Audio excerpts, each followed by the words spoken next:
முக்கிய அமைச்சு பதவிகளை ஜனாதிபதியின் கீழ் கொண்டுவரும் வர்த்தமானி வெளியானது. ஜனாதிபதி தேர்தலுக்கான வேட்புமனுக்கள் இன்று தாக்கல். கொழும்பில் விசேட பாதுகாப்பு ஏற்பாடுகள். அதிகாரங்கள் திரும்ப பெறப்படாது என்கிற உத்தரவாதம் வேண்டும், ஜனாதிபதியிடம் சுமந்திரன் வலியுறுத்து. பயிற்சி போட்டியில் தடுமாறிய இலங்கை கிரிக்கெட் அணி.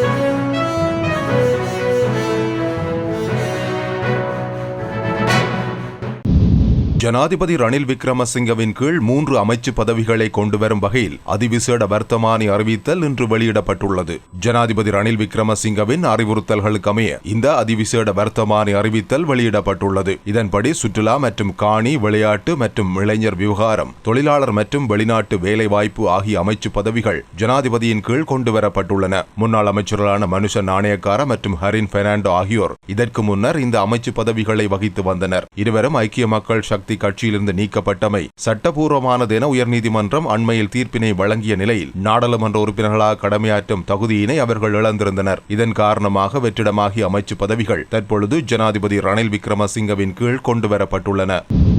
கொழும்பு ராஜகிரியவில் உள்ள தேர்தல்கள் ஆணைக்குழு அலுவலகத்தை அண்மித்து இன்று விசேட பாதுகாப்பு மற்றும் போக்குவரத்து திட்டம் அமுல்படுத்தப்பட்டுள்ளதாக பதில் போலீஸ் ஊடக பேச்சாளர் பிரதி போலீஸ் மா அதிபர் ருவான் குணசேகர தெரிவித்துள்ளார். இதனை முன்னிட்டு பாதுகாப்பு கடமைகளுக்காக மாத்திரம் விசேட அதிரடிப்படை அதிகாரிகள் உள்ளிட்ட 1000க்கும் மேற்பட்ட போலீஸ் உத்தியோகத்தர்கள் ஈடுபடுத்தப்பட்டுள்ளதாகவும் அவர் குறிப்பிட்டுள்ளார். ஜனாதிபதி தேர்தலுக்கான வேட்புமனுக்கள் இன்று கையளிக்கப்படும் நிலையில் பாதுகாப்பு கடமைகளை மேற்கொள்வது, அமைதியை பேணுதல், விசேட போக்குவரத்து திட்டத்தை நடைமுறை படுத்துதல் என சில விசேட கடமைகளை போலீசார் மேற்கொள்ள உள்ளதாகவும் போலீஸ் ஊடக பேச்சாளர் சுட்டிக்காட்டியிருந்தார். விசேட போக்குவரத்தை கையாள்வதற்காக சுமார் 300 போலீஸ் உத்தியோகத்தர்கள் கொண்ட குழு ஒன்று ஈடுபடுத்தப்படவுள்ளதோடு இந்த பாதுகாப்பு கடமைகள் காலை 8 மணி முதல் பிற்பகல் 2 மணி வரை அமல்படுத்தப்படவுள்ளதாகவும் அவர் மேலும் தெரிவித்தார். ராஜகிரியவில் உள்ள தேர்தல்கள் ஆணைக்குழுவுக்கு முன்பாக சரண மாவட்டத்துடனான போக்குவரத்து மட்டுப்படுத்தப்பட்டுள்ளது. இந்த காலப்பகுதியில் ஆயுர்வேத சந்தியிலிருந்து ராஜகிரிய சந்தி வரையான ஸ்ரீ ஜெயவர்த்தனபுர வீதியூடாக கொழும்பிலிருந்து வெளியேறும் பகுதியில் வாகன போக்குவரத்து முற்றாக மூடப்பட்டுள்ளது.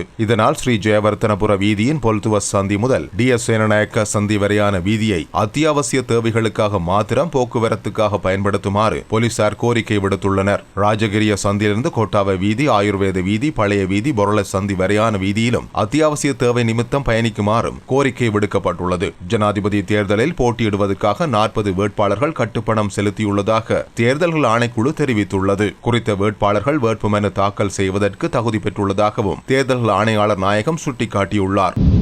அரசமைப்பின் 13வது திருத்தத்தில் பறிக்கப்பட்ட அதிகாரங்களை திருப்பித் தருவதாக ஜனாதிபதி ரணில் விக்ரமசிங்க வாக்குறுதி அளித்திருக்கும் நிலையில் அவ்வாறு வழங்கப்படும் அதிகாரங்கள் மீண்டும் பறிக்கப்படாதவாறு அரசியலமைப்பு மாற்றியமைக்கப்பட வேண்டும் எனவும் எதிர்வரும் ஜனாதிபதி தேர்தலுக்கு முன்னதாக அதற்குரிய உத்தரவாதத்தை வழங்க வேண்டும் எனவும் ஜனாதிபதி ரணில் விக்ரமசிங்கவிடம் இலங்கை தமிழரசு கட்சியின் நாடாளுமன்ற உறுப்பினர் MA சுமந்திரன் வலியுறுத்தியுள்ளார். ஜனாதிபதி ரணில் விக்ரமசிங்கவை நேற்று பகல் 11:30 மணிக்கு ஜனாதிபதி செயலகத்தில் தமிழரசு கட்சி நாடாளுமன்ற உறுப்பினர் சுமந்திரன் சந்தித்து பேசியிருந்தார். இந்த சந்திப்பின் போதே அவர் இதனை வலியுறுத்தினார். அரசமைப்பின் 13வது திருத்தத்தை நடைமுறைப்படுத்துவது தொடர்பில் இந்த சந்திப்பு இடம்பெற்றது. நிர்வாக ரீதியாக மாகாண சபைகளுக்கு பாரப்படுத்தக்கூடிய அதிகாரங்களை கையளிக்கும் நடவடிக்கைகளை உடனடியாக எடுப்பது குறித்து இதன் போது ஆராயப்பட்டுள்ளது. 13 தொடர்பில் தான் நடைமுறைப்படுத்த உத்தேசித்துள்ள விடயங்களை உள்ளடக்கி அண்மையில் சுமந்திரனிடம் கையளித்த ஆவணத்தை ஏனைய தமிழ் அரசியல் கட்சிகளின் பிரதிநிதிகளிடமும் தான் வழங்கியிருக்கிறார் என்று ஜனாதிபதி ரணில் விக்ரமசிங்க இதன் போது தெரிவித்திருக்கிறார். தற்போதிருக்கும் அரசியல் சூழலில் நாடாளுமன்றத்தில் சட்டங்கள் இயற்றி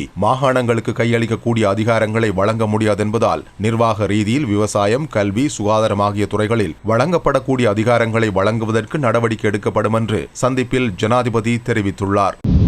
வரலாற்று சிறப்புமிக்க இந்தியாவின் செங்கோட்டை கொத்தளத்தில் இந்தியாவின் சுதந்திர தினத்தை முன்னிட்டு தொடர்ந்து 11வது முறையாக இந்திய பிரதமர் மோடி இன்று காலை தேசிய கொடியேற்றினார். அங்கு உரையாற்றிய இந்திய பிரதமர் மோடி, நாட்டுக்காக இன்னுயிர் தந்தவர்களை இந்த நேரத்தில் போற்றுகிறேன் என்றும், விவசாயிகளும் ராணுவ வீரர்களும் நாட்டின் வளர்ச்சிக்காக பாடுபடுவதாகவும், நாட்டுக்காக தியாகம் செய்தவர்களுக்காக தாம் கடமைப்பட்டுள்ளதாகவும் தெரிவித்துள்ளார். பிரிட்டிஷ் ஆட்சியை வேரோடு பிடுங்கி எறிந்த 40 கோடி மக்களின் ரத்தத்தை சுமந்த பெருமை உண்டு. இன்று 140 கோடி மக்களாக உள்ளோம். ஒன்றுபட்டால் தடைகளை கடந்து 2047 வளர்ச்சியடைந்த நாடாக உருவாக முடியும் என்றும் இந்திய பிரதமர் மோடி இதன் போது குறிப்பிட்டுள்ளார்.